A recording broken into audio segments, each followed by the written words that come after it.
Ever since its first trailer dropped, the Minecraft movie has been surrounded by controversy, from criticism of its visuals and casting choices to rumors of on-set mistreatment. Some even claim it ruined their childhood. But what if I told you there's a much bigger story behind this movie? A story that those of us who have been around the internet long enough know all too well. One that some of us even lived through. A story of passion and creativity that, in the end, met the worst possible fate. Today we'll talk about the real Minecraft movie. The one that never saw the light of day. Before we start, let's take a step back. You can't talk about Minecraft without talking about its creator, the first key player in this story. Swedish developer Marcus Persson, better known as Notch. By the time he was 8, he had already built his first video game on his father's Commodore 128. As a teenager, he designed websites. But his real obsession was making games. He worked at King, the company behind Candy Crush, and later at Game Federation, where he sharpened his skills. But he had no interest in being just another employee. With his colleague Rolf Janssen, he co-created Worm Online, a PC game that quickly made a name for itself in the gaming world. Now a rising star, Notch caught the attention of gaming giant Valve. It was a once-in-a-lifetime opportunity, but he turned it down. He wanted to create his own projects, on his own terms.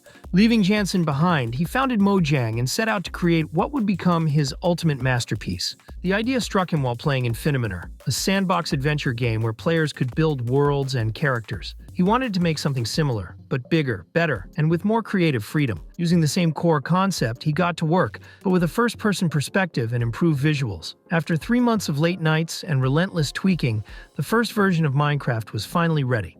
Notch knew his game was special, but he never could have imagined just how much it would shape popular culture. Once downloaded from Mojang's website, anyone could build their own universe using blocks and materials of all kinds. Players could also jump into worlds created by others, where they built custom games, designed challenges, and pushed the limits of what was possible. The possibilities were endless: crafting, breaking, surviving the first night, mining for diamonds, or taking on the Ender Dragon. For millions, these moments became defining memories of their childhood or teenage years. Since its release in 2009, Minecraft didn't just become one of the best-selling video games ever. It became a global phenomenon. Loved by kids and adults alike, it fueled an enormous community where players shared tips, created content, and even used the game as an educational tool. Minecraft turned Notch into a legend in the gaming world. But he didn't just sit back and enjoy the success. He kept refining the game with new versions, each one making the phenomenon even bigger. It sparked a massive wave of merchandise, popped up in songs, was featured in millions of YouTube videos, and even found its way into movies. There was no way Minecraft would fly under Hollywood's radar. By 2012, Mojang's offices were flooded with offers to turn the game into movies and TV shows. But Notch had seen what happened to other video game adaptations, and he wanted no part of it. He refused to let his creation follow the same disastrous path. If Minecraft was ever going to hit the big screen, it had to be done right, with a serious approach and genuine respect for the game. Still, Notch had no problem with creators making Minecraft-inspired content for YouTube and social media, as long as they weren't making money from it. This sparked a wave of creativity across the internet. One of those creators, based in Los Angeles, had bigger plans than just making a simple video. He had a vision, a full-length Minecraft movie, and nothing was going to stand in his way. This is where today's story begins, with its main character, Brandon Lotch. Like Notch, he was passionate about video games, but his path led him to work in special effects studios and low-budget film productions. Still, his real goal was to make a name for himself with his own projects. Teaming up with his friend Freddie Wong, he created a series of YouTube shorts that blew audiences away in the late 2000s. Some of these videos were creative adaptations of their favorite games, including a Mario Kart short. Their success led them to launch the web series video game High School, which quickly built a devoted fanbase. Leitch and Wong's creativity didn't go unnoticed. Disney brought them on to lead the digital marketing campaign for Cowboys and Aliens, and soon they were appearing on major TV shows. By 2013, Lotch was ready to carve out his own path. He split from Wong and founded Stress Level Zero, his own game studio.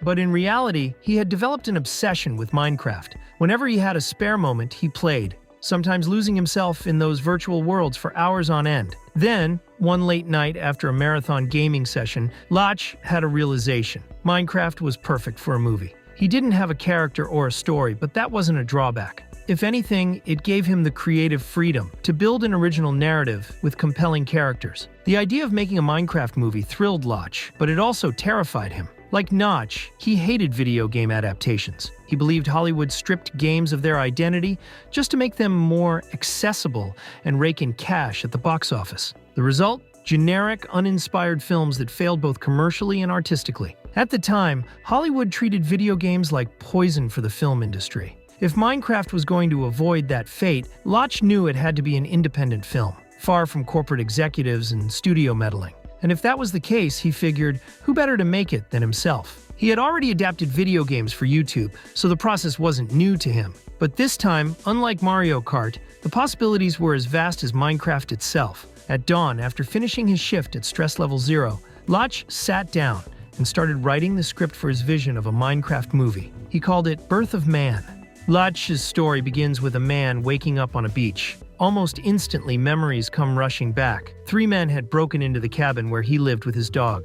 Panicked, he races home, sprinting through vast landscapes made entirely of blocks. He arrives just in time to see his house consumed by flames. In the distance, he spots the intruders escaping with his dog. From that moment on, his mission is clear: rescue his companion and take revenge on the ones who destroyed his world. Lotch was convinced that his premise would resonate with Minecraft fans. He wanted to approach the game with the same level of reverence and respect that Christopher Nolan brought to Batman in The Dark Knight.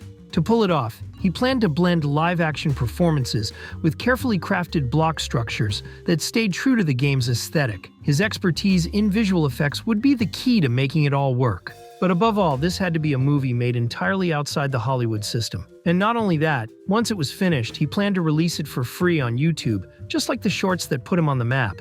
To Lotch, it only made sense to follow the game's example. Minecraft had emerged from independence, rewriting the rules of the gaming industry. His adaptation should do the same. He wanted it to inspire a new way of bringing video games to the big screen, one that gave filmmakers real creative freedom. If it all worked out, this could change the way movies were made and distributed forever. Lotch knew he couldn't make Birth of Man alone. One afternoon, he gathered his team and laid out his vision for the movie. They loved it. Everyone was eager to bring it to life. He had the passion, the creativity, and a rock-solid team behind him. But there was one major problem: money. His earnings from YouTube and Stress Level 0 were good, but nowhere near enough to produce a high-quality film. The challenge was figuring out how to fund the project without compromising its indie spirit. The answer? Kickstarter. The crowdfunding platform was booming in the early 2010s, and Lotch had already used it successfully to fund Video Game High School. But this time, things wouldn't go as smoothly. Kickstarter would land him in serious trouble. Lotch knew Kickstarter inside and out. Creators could set a funding goal for their project in exchange for rewards for backers, so he put together a campaign for Birth of Man. The target was $600,000, a modest amount for a film with such big ambitions. But Lotch was confident he could stretch every dollar with smart digital effects. To prove it, he created a trailer that worked both as a short film and the movie's opening sequence, the perfect hook to draw in investors. He also wrote a detailed pitch explaining his vision and how Birth of Man would break away from Hollywood's approach. He emphasized that the production would be lean. A small team, lightweight cameras, and visual effects rendered on everyday computers instead of Hollywood's high-end post-production studios. But above all, he made one thing clear: this movie was for true Minecraft fans. He wasn't making it for the masses, and he didn't expect them to get it. To everyone who contributed, he promised the chance to include their own Minecraft creations in the movie, gain exclusive access to merchandise and collectibles, and even receive an invitation to watch the filming in person. Their names would, of course, also appear in the final credits as producers. But before launching the campaign, Lotch realized something crucial. He had never even considered reaching out to Mojang to tell them about his project. Before panicking, he recalled something Notch had once said: anyone was free to upload Minecraft-based videos to YouTube. Sure, Birth of Man wasn't just another video, it was a full-length film. But since it was going to be released on the same platform, he figured it wouldn't make a difference. On February 6, 2014, he officially launched the Birth of Man campaign on Kickstarter. Now, all he could do was wait. The campaign would run for a full month, closing on March 8th. Patience wasn't exactly Lotch's strong suit, Just a few hours after launching, he logged into Kickstarter, and to his surprise, he had already raised $62,000. At that pace, he'd blow past the $600,000 goal far ahead of schedule. Brandon Latch had every reason to celebrate. His dream of directing a Minecraft movie was finally coming together, until he ran into a massive, devastating obstacle.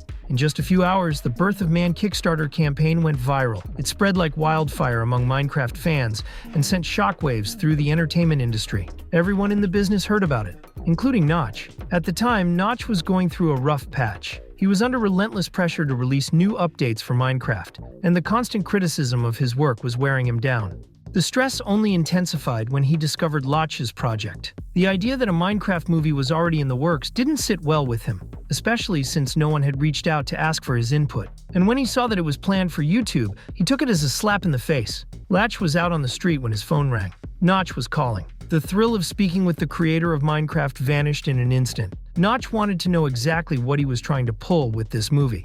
Latch laid everything out, just as he had on Kickstarter. But this time, he made it personal. He needed Notch to understand how much he loved the project. Notch wasn't moved in the slightest. He told Latch to drop the project immediately. The filmmaker pushed back, arguing that it was just a YouTube release, like so many other Minecraft tribute videos before it. But Notch wasn't having it. This was a full-length movie based on Minecraft, and he had never given permission for it. Stunned, Latch tried to plead his case. Notch shut him down. Either he scrapped Birth of Man completely, or he'd be facing legal action. Latch had nothing left to say. The mere thought of dealing with lawyers was enough to break him. On February 7th, just one day after launching the campaign, he was forced to cancel the Kickstarter. It closed at $63,980, backed by 1,008 supporters.